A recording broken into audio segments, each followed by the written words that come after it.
Hello everyone, today I wanted to discuss how Taylor Swift's Evermore album has aged for me. If you'd like to skip right to my opinions, I'll have the timestamp on the screen right here to where you guys can skip to. The whole video will be timestamped. If you want to skip around, just check down below my description. And now into a couple quick disclaimers. Number one, this is just my opinion and interpretation of the songs. I'd love to hear yours down below, just keep it respectful please. I'm going to be reading on my phone as I always do. Sorry for any backgrounders or just particles that may occur throughout the video.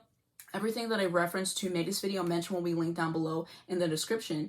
And if I have any notes that I forget to check down below, I might have a pinned comment. And I put all these songs in like little tiers or whatever. And there's actually no specific ranking for everything. I'm just reading them in the order that I wrote them down in. And now into my songs I don't like tier. So I only have one song in here, which is going to be Evermore featuring Bon Iver. I've said this before and I'll say it again. The reason why I don't care for this song is his vocal in it. Whenever I listened to it for the first time, I was shocked at it because he goes in this high-pitched voice and I was not expecting him to do that based off of what I heard in Exile. Sonically, it is just not gelling with me. I don't like it at all. And so if I'm going to listen to the song, I only listen to the first half of it and then I immediately skip it and go to the next song because I just cannot do the back half of it. And there's actually a version on YouTube without him in it and it's just so much more peaceful to listen to. And sometimes I listen to the first half of the song, sometimes and skip it. Pretty 50-50 on this, but I feel like I could definitely live without the song on the album, or like it would be great if it was just the first half of the song, but that's just my opinion there. I still don't care for the song. Next up is the mid tier. The only song I have in here is Closure. I love the lyrics, but I hate the production. It's giving pots and pans, and it bothers me. I skip the song half of the time. Usually if I'm listening to the song, it's because I'm listening to the entire album. I never go and listen to the song out of the context of the album. My favorite lyric is, "It's been a long time, and saying the shape of your name still spells out pain." And now into the good tier. So first up, I have Right Where You Left Me. I think what this song is about is very interesting, and I do think that it's a good song and I enjoy it. It's just that I never listen to it outside of the album. Next up is It's Time to Go. I love the premise of the song and I love how she's offering reassurance to those listening that it's okay to get out of a toxic situation and to start new. And I think that it's cool how she references her past on here as well. There's some really neat lyrics in the song as well. Again, this is a good song. I just never find myself listening to it outside of the album. Overall, I like these songs, but I prefer her other deluxe tracks way more than these two. Lastly in this tier is going to be Dorothea. This is such a cute and adorable song. I also think that the idea of it is pretty cool, wondering about how someone you were once cool with is doing now. My favorite lyric is whenever she says, "Skipping the prom just to piss off your mom and her pageant schemes. And damn Dorothea, they all want to be you, but are you still the same soul I met under the bleachers?" And now on to my fantastic tier. I love these songs. They just miss being my favorites by hair. So the first one I have is "'Tis the Damn Season." This is the epitome of small town life, which I adore. Plus, out of all the songs on this album, it feels the most like winter to me. And a lyric that stands out is whenever she says, "I parked my car right between the Methodist and the school that used to be ours. The holidays linger like bad perfume. You can run, but only so far."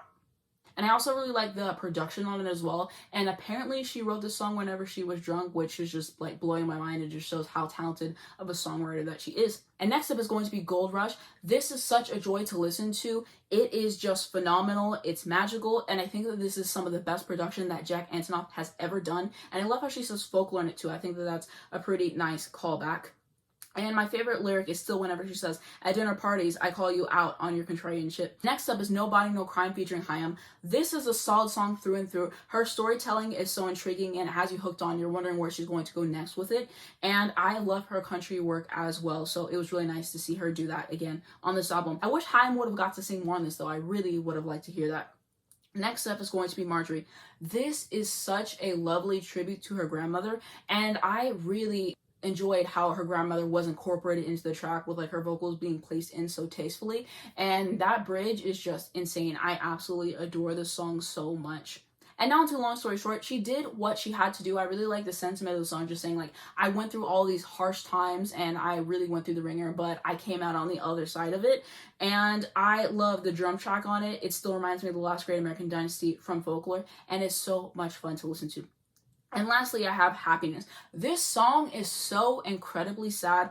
I like the lyrics a lot on here though, just acknowledging the positives and negatives of a relationship and that eventually they're both going to move on and find happiness in someone else. My favorite lyric is whenever she says, "Tell me, when did your winning smile begin to look like a smirk? When did all of our lessons start to look like weapons pointed at my deepest hurt?" And I did a video last year ranking all the songs, and Evermore is going to be in the cards and down below if you're interested. But I hate that I put it so low and whatever. I don't think it's a bad song. I really enjoyed it. I think I just put it low because I enjoyed the songs above it more, one.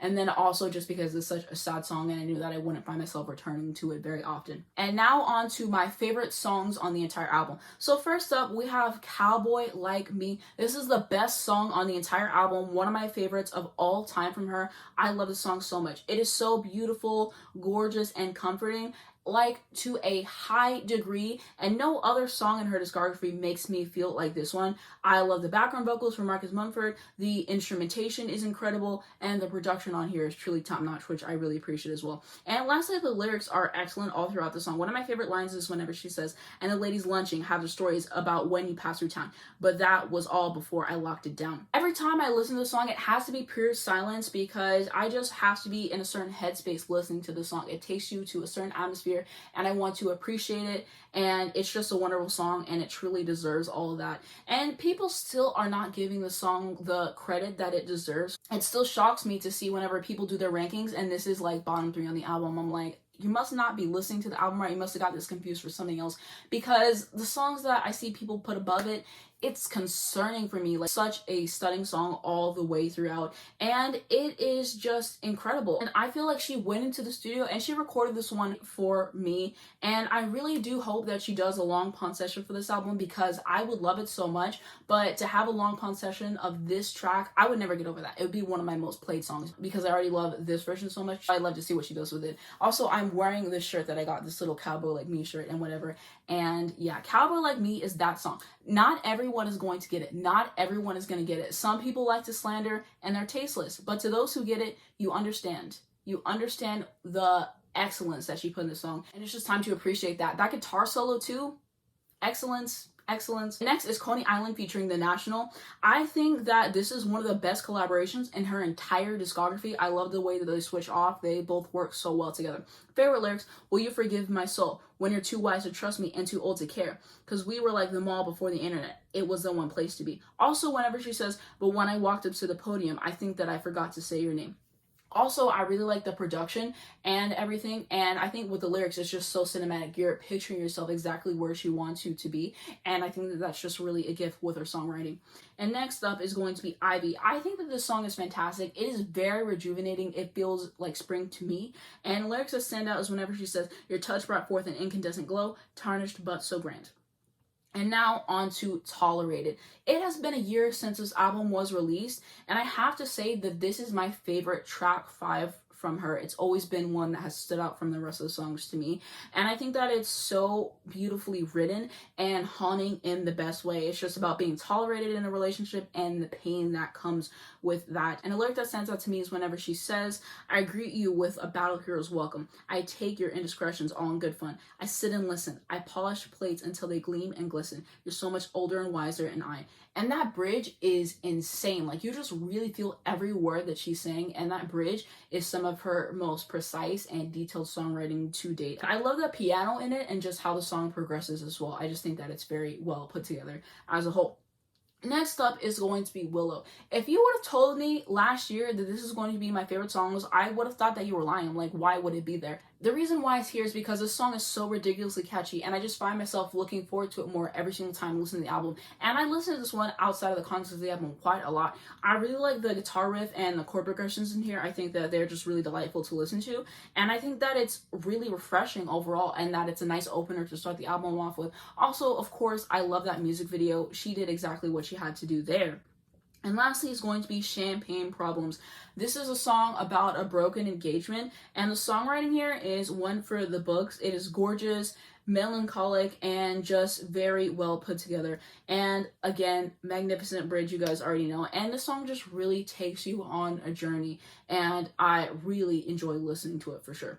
And again, this is in no particular order, and I'm just reading in the order that I wrote it down in. My favorite song, Cowboy Like Me, saying that again. But yeah, this is just how I'm feeling now. Of course, as I listen to the album more, my opinions can change. But that is like my little ranking for that. And now I wanted to discuss my overall thoughts on the album.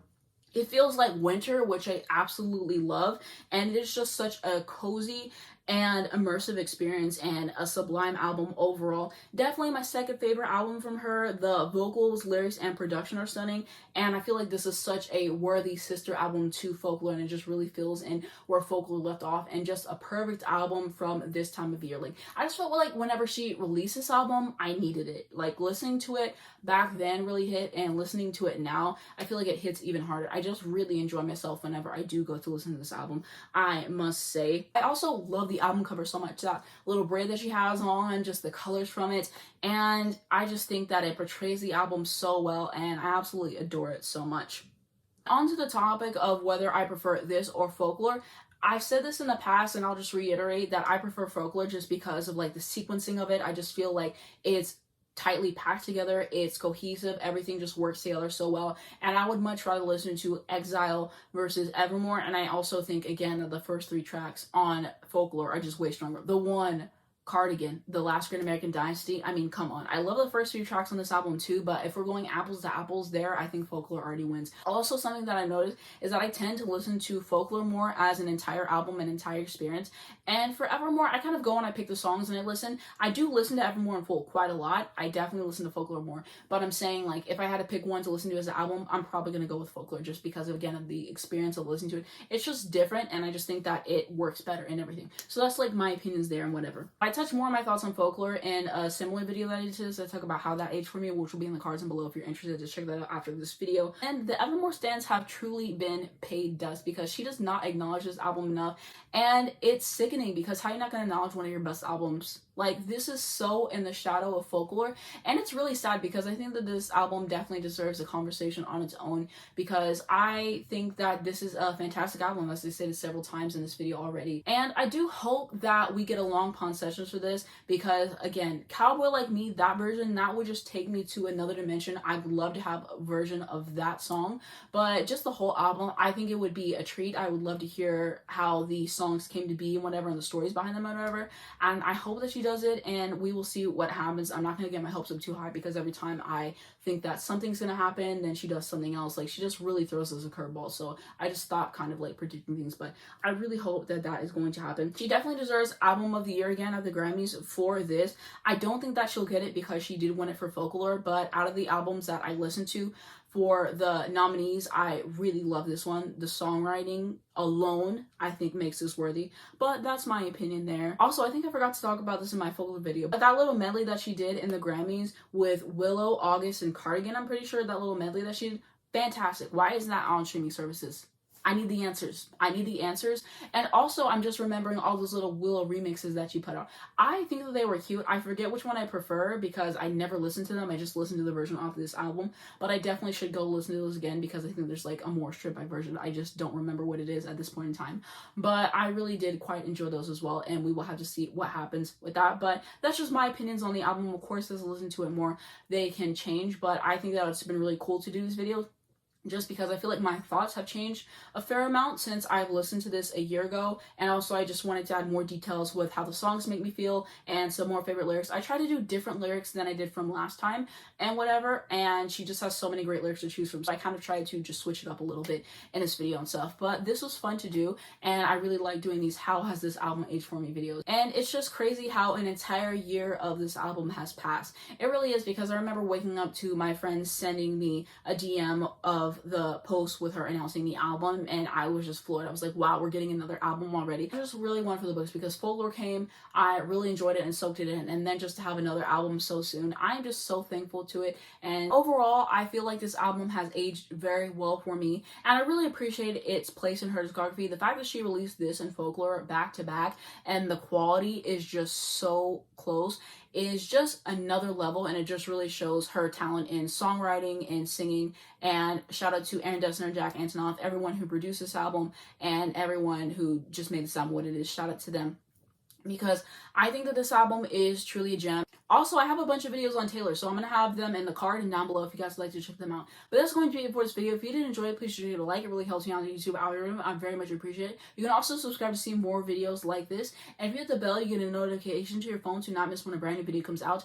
Down below in the description, I'm going to have my second channel. If you want to see more of me, definitely hit me up on there. I just made a new video on there recently. I actually did react to the I Bet You Think About Me music video. So if you want to go see my thoughts on there, then definitely check me out.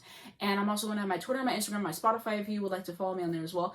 And links to stream this amazing album. If you haven't heard it already, definitely give it a shot. It is something that is worth your time. I'm also going to have links to educate you guys on important situations. Thank you so much for watching this video, and I'll see you in the next one.